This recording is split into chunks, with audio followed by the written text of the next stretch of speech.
बिहार की राजनीति में देखिए उथल पुथल मची हुई है और नीतीश कुमार के बार बार दल बदलने से गठबंधन की स्थिति अस्थिर है। चिराग पासवान जैसे नेताओं ने भी अब देखिए इसमें योगदान दिया है और इससे पहले से ही बिहार की राजनीति में गठबंधन की स्थिति हमेशा से अस्थिर रही है और नीतीश कुमार के बार बार पाला बदलने से यह अस्थिरता और बढ़ गई है। और इसकी शुरुआत देखिए रामविलास पासवान के समय से ही हो गई थी और उपेंद्र कुशवाहा, मुकेश सहनी और जीतन राम मांझी जैसे नेताओं ने भी नीतीश के साथ रहते हुए कई बार दल बदले हैं। स्पष्ट गठबंधन होने से मतदाताओं के लिए चुनाव आसान हो जाता है, लेकिन जब दोस्त दुश्मन बन जाए और गठबंधन में शामिल हो जाए तो स्थिति जटिल हो जाती है। और देखिए 2020 के चुनाव में नरेंद्र मोदी के हनुमान कहे जाने वाले चिराग पासवान ने कुछ ऐसा ही किया था। 2020 के विधानसभा चुनावों में चिराग पासवान ने देखिए अहम भूमिका निभाई और अपने पिता रामविलास पासवान के निधन के बाद सहानुभूति लहर का फायदा उठाते हुए चिराग ने देखिए नीतीश कुमार पर हमला बोला। उन्होंने खुलकर मोदी का समर्थन दिया और नतीजों में चिराग को सिर्फ 1 सीटें मिली, लेकिन उन्होंने नीतीश को नुकसान पहुंचाया जिनकी जेडीयू की सीटें घटकर 43 रह गई। और यह 2005 के बाद भाजपा के साथ गठबंधन में नीतीश के सबसे कम सीटें थी। देखिए चिराग ने इस नतीजे का जश्न मनाया क्योंकि उनके उम्मीदवारों ने 20 से ज्यादा सीटों पर जदयू को हराने में मदद की और चिराग पासवान के अभियान ने भाजपा समर्थकों के मन में नीतीश के प्रति असंतोष पैदा किया और जिसके बाद वर्ष 2017 में नीतीश ने राजद से नाता तोड़कर भाजपा के साथ सरकार बनाई थी। देखिए इससे भाजपा के कई समर्थक नाखुश थे और वो नीतीश का पूरा समर्थन नहीं कर रहे थे और ऐसे वो देखिए चिराग पासवान और एलजेपी उनके लिए देखिए एक विकल्प बन गए और चिराग खुलकर मोदी की तारीफ करते थे और इसने नीतीश के मन में एक टिस पैदा की और यही वजह बनी अगस्त 2022 में नीतीश ने फिर से पाला बदला।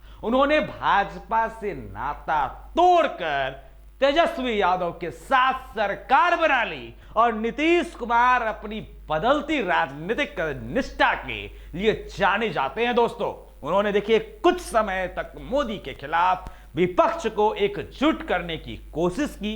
इंडिया गठबंधन बनाने में उनकी देखिए एक अहम भूमिका रही, लेकिन तेजस्वी यादव ने लगातार दिल्ली के राजनीति में सक्रिय भूमिका निभाने के लिए प्रेरित करते रहे। यह कुछ वैसा ही था जैसा लालू प्रसाद यादव ने 2013 में किया था। उस समय नीतीश ने देखिए पहली बार भाजपा से नाता तोड़ा था और मोदी को प्रधानमंत्री पद का उम्मीदवार बनाने का विरोध किया था। नीतीश ने युवाओं के लिए समय आ गया है जैसे बयानों से तेजस्वी को खुश रखने की कोशिश की, लेकिन जल्द ही उन्हें एहसास हो गया कि मोदी के खिलाफ एक नेता पर आम सहमति नहीं बन पा रही है। इसलिए इंडिया गठबंधन के सफल होने की संभावना जो है वो कम है और दिल्ली में एक बैठक के बाद नीतीश ने अपना रुख बदल लिया। उन्होंने फिर से भाजपा के साथ जाने का फैसला किया। हालांकि देखिए एक समय उन्होंने कसम खाई थी मर जाना कबूल है, लेकिन उनके यानी कि भाजपा के साथ अब जो है वो नहीं जाएंगे। अब वह कहते हैं गलती हो गई, अब कभी नहीं जाएंगे। पिछले साल नीतीश कुमार ने 9वीं बार मुख्यमंत्री पद की शपथ ली और इसके लिए चुनाव नहीं हुए।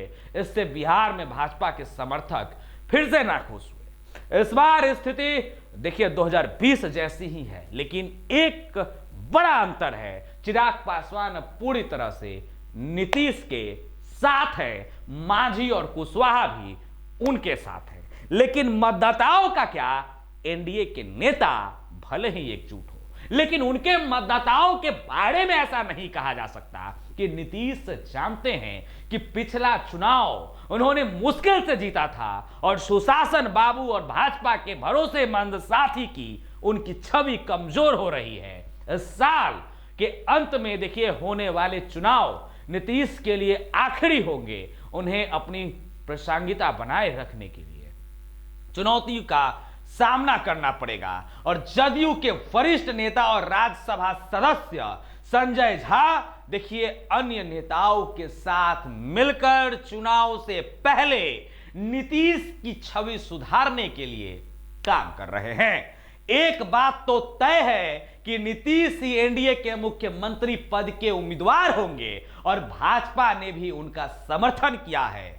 हालांकि देखिए महाराष्ट्र का उदाहरण देखते हुए भाजपा नेताओं को लगता है कि अगर उनकी पार्टी ज्यादा सीटें जीतती है तो मुख्यमंत्री का चेहरा बदल सकता है और जदयू नेतृत्व इस बात को बहुत अच्छे से समझता है, लेकिन वह इसे सार्वजनिक नहीं करना चाहता क्योंकि जदयू नेता पार्टी की छवि बदलने पर काम कर रहे हैं। वो चाहते हैं कि भाजपा कार्यकर्ता चुनाव प्रचार में उनके साथ विश्वासघात न करें। और देखिए इसकी शुरुआत पिछले 28 अक्टूबर को हुई थी।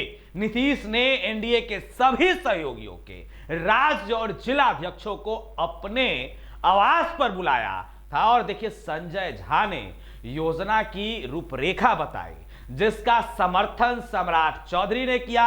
उधर संजय झा ने जॉर्ज फर्नांडिस के भूमिका निभाते हुए भाजपा नेताओं और छोटे सहयोगियों से संपर्क साधा।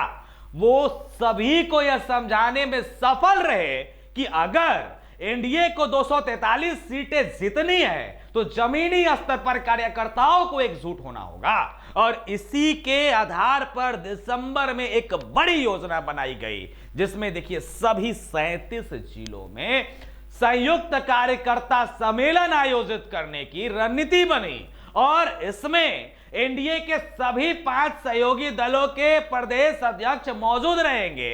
इस अभियान का पहला चरण 15 जनवरी को देखिए पश्चिम चंपारण में शुरू हुआ और जिसमें देखिए 10 जिले शामिल थे। फिलहाल इस अभियान का चौथा चरण चल रहा है और 28 फरवरी से शुरू हो रहे बिहार विधानसभा चुनाव के पहले अंतिम चरण पर होने की उम्मीद है। और दूसरी तरफ मुख्यमंत्री नीतीश कुमार ने प्रगति यात्रा के नाम पर राज्यव्यापी यात्रा शुरू की है जो अब पूरे जोरों पर है और संजय झा के अनुसार नीतीश कुमार की छवि एक ऐसे नेता की है जिन्होंने राज्य को लालू युग के अंधकार युग से बाहर निकाला और नीतीश कुमार न केवल लोगों के लिए किए गए अपने कामों का वर्णन कर रहे हैं बल्कि मौजूदा विकास कार्यों का जायजा भी ले रहे हैं और बता रहे हैं कि किस जिले में क्या करने की जरूरत है। Bureau report NBC 24 Patna.